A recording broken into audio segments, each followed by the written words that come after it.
Hey guys, we are reading Thomas Nagel's article "Free Will" this week. Free Will. There's my. You can see how long I've had this copy, how many notes are on it, how beat up it is. Using it when we had lectures in class, but I just want to introduce some of the ideas in this. Briefly go over them. Namely, the three positions that Nagel brings up in reference to whether we have free will or not, whether we control our actions or not. Okay. He brings up hard determinism, libertarianism or free will, and compatibilism. So he begins the article talking about hard determinism, and that is the example that he uses is that you're in a cafeteria line getting some sort of dessert, and you're presented with a piece of chocolate cake and then a peach. Okay, you have these two things in front, these two desserts in front of you, and you take the chocolate cake. You take that action. You take the chocolate cake, and then you eat it. And then in the story here, or in the explanation, you have this regret. You go, oh, I could have eaten the peach, and maybe you regret it because it's fattening and it's not as good for you, or something like that. And you think to yourself, I could have done otherwise than I've done. That is, I could have chosen the peach rather than chosen the chocolate cake. That's what your conscious experience is. So when you're in front of the two options, or they appear to be options, you have chocolate cake and you have a peach, and you think to yourself, wow, this is a genuine option. I could do either one. You definitely feel like that. We all do. Okay. I mean, maybe there's some people who don't feel that way if they're incredibly compelled, but most of us would say, especially after the fact, if they regret what they did, that you can't really regret something if you didn't feel you had a choice. Okay, and the language we put that in the language of free will is, I could have done otherwise than I've done. So Nagel talks about hard determinism. Hard determinism is the idea or the theory that you couldn't have chosen the peach. You couldn't have done otherwise than you have done at any given moment, because the hard determinist believes in a theory known as universal causation. This idea of universal causation is that every event has a cause. Now, this is interesting because most of us believe in universal causation. Most of us believe that everything has some sort of cause. Not that there's a destiny necessarily or a purpose, or there might be, there might not be, but that every event that takes place has a prior cause that at least helps to bring it about. And the thing about universal causation is, if you believe every event has a cause, then you believe that the causes of your actions also have causes, because they're events as well. And then the causes of your actions have causes too. So if every event does have a cause, if universal causation is true, then you're presented with a chain of causes that sort of go back in time. One causing the other, sort of like dominoes, right? That go back in time. Some believe infinitely. Some believe back to one sort of first event, or definitely there is this chain of causes that goes back before you were born, or before you had the conscious experience to make choices, before you were old enough to reason things out. So the theory of hard determinism, again, is that you don't have alternative possibilities to your actions. You don't really have choices. Therefore, you couldn't have done otherwise than you've done at any given moment.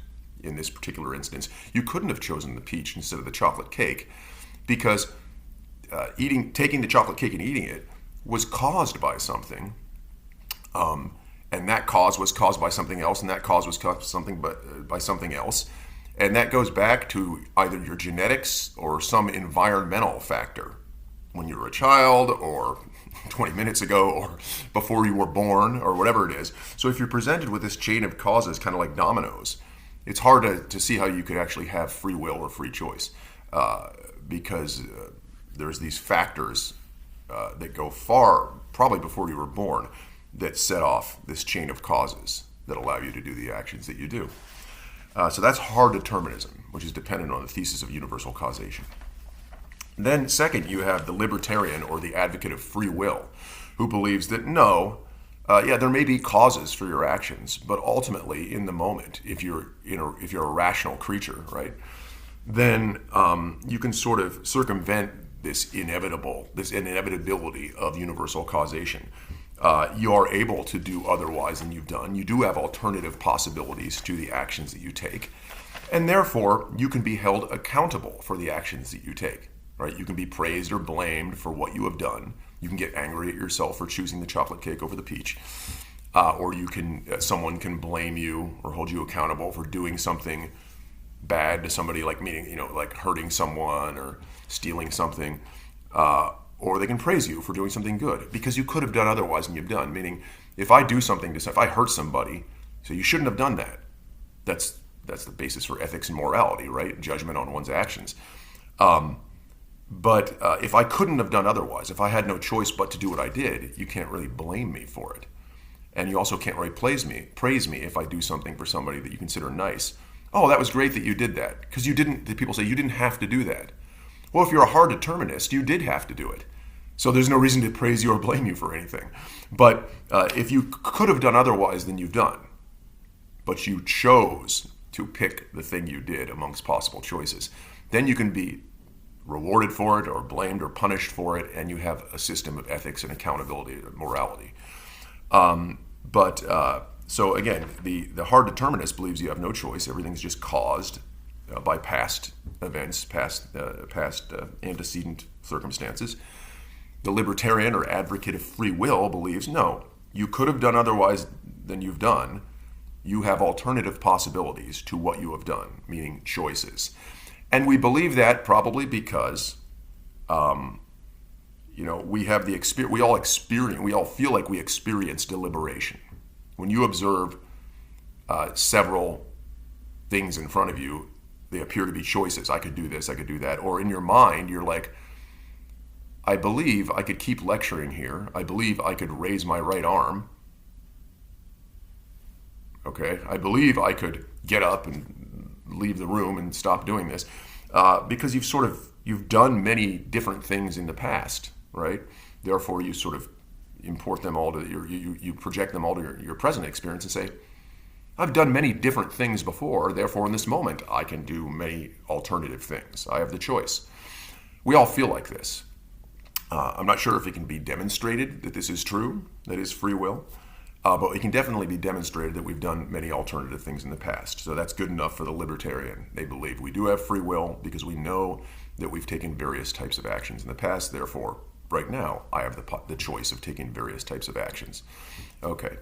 I suppose the hard determinist would say, well, that's all well and good. Certainly we have, demonstrative evidence that you've done many different types of actions, alternative actions, over your past experience. But how can you demonstrate that you could do any of them right now in this exact moment, in this exact set of circumstances? Do we have some kind of demonstration or observation of someone doing alternative actions in the same moment? Well, maybe not. So it's a hard argument. Now here's the point. Most people believe that these two sort of conflicting positions are incompatible with each other, meaning they can't be true at the same time. They're mutually exclusive. That is, hard determinism and free will. One or the other is true, but not both. That's most people's opinions. That, either your actions are determined by antecedent circumstances and causal chains, or you do have free will. But the compatibilist, as Nagel mentions towards the end of the paper, the compatibilist feels differently. The compatibilist believes, no, you are caused to do the actions that you take are caused by a series of antecedent causes. But you also have alternative possibilities and free choice. How can these both be true? It's weird, because they do seem to conflict or be incompatible in a way. Well, the compatibilist takes one important part of determinism and tries to integrate it into the idea of free will, namely the idea of universal causation, which is the fundamental principle or premise of hard determinism. Every event has a cause. Now, the compatibilist says, yes, every event does have a cause, but there are different types of causes. There are internal causes and there are external causes. External causes, like laws of physics, your genetics, your environment you grew up in, these things, you can't control those. Okay, so those are determined. Those are external causes, things that happen in the physical world, right? Internal causes, though, okay? Internal causes are your values, your preferences. Those things can also guide your actions. And although they are causes, meaning if I choose the chocolate cake rather than the peach, that may it may be caused, my choice to do that, by things that I value, things that I prefer. Okay, but if my actions follow my internal preferences and my internal values, okay, maybe my internal tastes, then they are still freely chosen. Okay, so again, external causes to actions are not in your control. They are determined for the compatibilist. But internal causes, which are your values, your preferences, your inclinations, these things, those also cause action. And those are internal to me. Therefore, they are freely chosen in the face of alternatives. Because my values are such that they are mine alone, and although they are causes, they are exercised in the face of alternatives. Therefore, they are also free. So they are caused and they are free at the same time.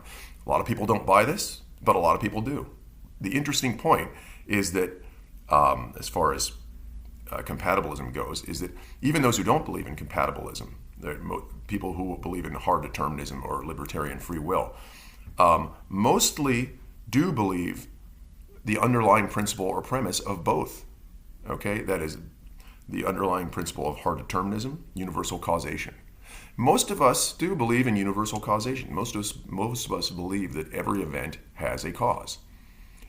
But at the same time, most of us believe that we have free choice and make real choices amongst alternative possibilities. Strange, right? Because you believe in the premise of both of these, yet often many of us conclude that the actual result is not compatible. That is, free will is not compatible with determinism. But it's up to you to choose. It's up to you to choose which position you believe in. But if you choose to believe in hard determinism, then you've got a problem. Anyway, we'll talk about this in the next Zoom lecture, and take it easy till then. All right.